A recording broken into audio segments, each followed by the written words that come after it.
What's up guys, Mike here, the Detroit Borg, with a quick unboxing and first look at the freshly shipped Amazon Kindle Fire HD 8.9 inch. So this is the big brother to the 7-inch model we got way back in September, and this kind of directly competes with the iPad, which is still a little bit bigger at 9.7 inches. Now the design and features are mostly carried over from the 7-inch, but we do get a larger display and a bumped up processor. So we go from a 1.2 to a 1.5 gigahertz dual-core OMAP processor. Now this is available in two sizes, 16 and 32 gig for $299 or $369, but that's with special offers. You'll need to pay an extra $15 to avoid ads on your lock screen. You can also grab a 4G LTE version in 32 or 64 gig capacities, which start you off at $499 or $599. So fully loaded, you can pick one of these up for a hefty $614. Now, if you're debating capacity, just remember this does not have a SD card reader, so the capacity inside is all you get. Now, like all Amazon Kindles, they ship in frustration-free packaging, so it's a simple matter of just pulling the tab and you're in. Now, on the top of the lid, you'll find a small piece of literature explaining the basics, but the Kindle does come loaded with a full manual for much more info. Now, under the plastic-wrapped Kindle Fire is the only accessory, a micro USB charging cable. So it doesn't come with a USB wall adapter, but you could use your Mac or PC to charge your Fire, and you can purchase one for $10 from Amazon. So with the plastic removed, we can take a close look around. On the back, we'll find a soft touch plastic material, which is nice for gripability, but it does show fingerprints and kind of holds on to them, so they're kind of hard to get off once they get on there. Also on the back is a distinctive plastic strip, which kind of frames the hallmark feature of the Kindle Fire, which are these sets of stereo speakers on either side, which makes the Kindle Fire sound pretty good relative to most tablets, which usually sport only a mono speaker. Now on the right hand side, we'll find a headphone jack and the only buttons on the entire tablet, the volume controls and the power sleep button. Like the 7-inch model, these are very flush fitting and kind of difficult to feel for. Now on the bottom, we'll find two very similar looking ports, one a micro USB port and the other a micro HDMI port for outputting video to an HD TV. Between them is the only microphone. Now on the front, you'll find the only camera on the tablet, a front-facing camera, which is capable of recording video at 720p. So this is good for things like Skype or other teleconferencing apps. Now Amazon makes setting up the Kindle very easy. So if you ordered this on Amazon.com, it will already be registered to your Amazon account. So all you have to do is log into your wireless network, pick your time zone, and connect to your Twitter or Facebook accounts if you want. All that information will actually be transferred from your existing Amazon Kindles if you've already set that up. If there are any software updates, those will also be pushed and installed right before you get to your Amazon Kindle's home screen.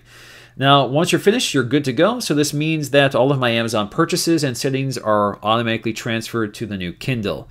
Now the display is the big news here. So we have a 1920 by 1200 LCD IPS display with a PPI of 254, which can play back full 1080p video. Now this is right up there with the iPad's 265 PPI.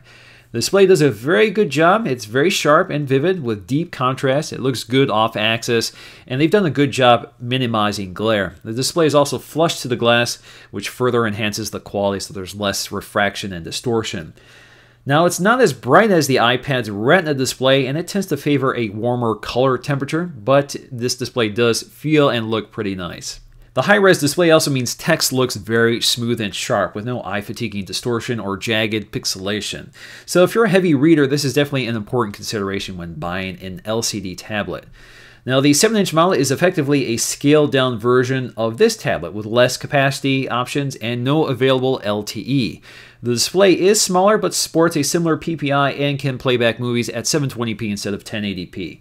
The designs are identical, complete with the stereo speakers on the back panel. The only differences here is the positioning of the microphone on the 8.9-inch model, which places it between the ports instead of near the camera like we get on the 7-inch model. Now the iPad at 9.7 inches is larger and proportionally different from the classic 4:3 aspect ratio versus the narrower 16:10 display of the Kindle Fire 8.9. Now the 7.9-inch iPad mini is about as wide as the 8.9-inch Fire, but not as long. Now, I've already covered the software in exhausting detail on my Kindle Fire HD 7-inch video, which I'll post in the description and in an annotation at the end of this video. But in short, Amazon is utilizing Android 4.0 under its own skin. We have a home screen with a carousel view of recently opened apps, books, magazines, web pages, and etc. At the top of the display is a list of content categories, such as games, apps, books, music, videos, newsstand, audiobooks, web, photos, and docs. Now, if you click on any one of those, you can explore the content stored locally or on Amazon. So Amazon kind of stores it for you, so you don't have to carry everything with you. You can also jump to the Amazon store to purchase more content. And if you're an Amazon Prime member, you have access to a lot of free content through Amazon, including books, movies, and TV shows.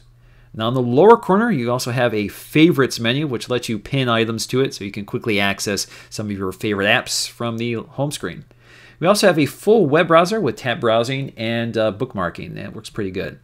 Swiping down from the top of the screen gives you quick access to settings such as screen rotation lock, volume controls, brightness, and more.